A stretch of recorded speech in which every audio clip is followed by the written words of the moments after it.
if you can recall, on the first day, we had something like 82% who indicated that we needed radical change to our education in order to be able to achieve the kind of outcomes that all of you have been committed to. I want you to know that in the space of a day and a half, we have managed to radicalise an extra 2%. It's now up to 84%. The point is this: everybody is saying we need improvement and innovation. In driving and leading change, how are you able to go beyond policy to practice, to the implementation agenda that you outlined for us in your respective places, to get a real sense of sustainable change, if you like? I think transparency matters, and education is one of those policy areas where everybody's got an opinion, but a lot of people don't have anything that looks like the facts. So if you can get enough information out there that your nation is having a conversation where everybody gets to have a say, but they've also got the facts at their fingertips, then that is a much richer conversation. I don't know whether there is a demand side. Is there a demand side? What is the demand? If you ask that, I think schooling is a habit. It is not a demand anymore. It's a demand because it's a habit. What are you demanding, schooling or education? Is school about learning? So there are different words: school, education, learning. And I personally feel, and I suspect if you take a poll, many people will agree, I learned a lot more outside the school, outside the formal classroom, than inside the classroom. And I think everybody knows this. I'll take it to another level. Life is getting more and more complex now. We all know that. When we were growing up, some with no hair, some with white hair, when we were growing up, life was a lot less complicated. Now, I'm learning chemistry, but I don't have a clue what chemicals are entering my body. Yeah. You're talking about environment, and the geography never told me what this is all about. And so, are we getting children ready for life, or are we just trying to teach them to get into college? So if you look at all this, I'm asking myself, do we need this school as a learning mechanism, or can there be other learning mechanisms? I know I'm going over time, but in the pre-industrial revolution society, we were an agrarian society and learning was informal. Then we organized everything to the last detail, never mind if it fails. Yeah. And that reflected the industrial society. And now we are in the era of computers and random access to knowledge. Maybe the whole sequence of learning will become randomized. I think it's something that John was talking about today. So maybe it's time that the learning process itself changes completely, and the school as we understand it may have to change. This ability to learn and to relearn throughout our working life is increasingly important. But I think the lines between education and learning, why are we very deliberately, as our own company, not describing ourselves as an education company, but thinking about learning? Why do we think of this idea of always learning? I think these boundaries that exist previously between formal and informal learning, between formative assessment and summative assessment, all the, what my colleague Michael Barber would call the false dichotomies that have dogged the education debate are sort of working away. And I think increasingly it is what works, what's going to equip me with the skills I need to be successful. How do I ensure that we do deliver this enhanced efficacy? I think in America, I think one of the the country that probably spends more on education than any other country in the world. 70% of high school graduates are not actually equipped with the skills they need to succeed in college. 60% of low-income fourth graders cannot do math at grade level. These are very fundamental issues, and yes, money counts, but it ain't enough on its own, and really thinking much more about what works and really focusing on the outcome is where this is having to go. At the same time, you've got a school as an institution that does need to focus on the improvement agenda. You do need to get outcomes. So how do you, in your own mind, juggle this kind of almost parallel conversation that goes on at times about the improvement and the innovation, about the incremental reform and the radical reform. I think the way that these things that might seem contradictory actually come together is you're turning power over to schools and school communities to innovate and create and to do learning in different ways. And, you know, I myself have been to those schools. We gave economic stimulus money, people built new school buildings, some of them built incredibly flexible new buildings where you would go and there would be, you know, 500 kids, every child in the primary school, all in the same space, no grades, you know, age-appropriate grades. There were teachers there who were working with different groups. So some kids were on individual work, some were breaking out doing group work, some were, you know, moving through the space, some were going outside. A very, you know, if you just walked in, you would say perhaps anarchic, but it was a form of learning that was capturing those kids' creativity and they were thriving on it. Yeah. So I think we want all of that to happen at a local level, and, you know, communities will come up with different solutions.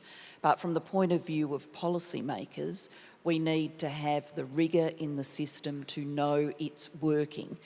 So that's where the testing and the transparency comes in, so that we can monitor at every stage, is it working? And if this is working the best, then how can we share it, upscale it with the other places and the other students who would benefit from it?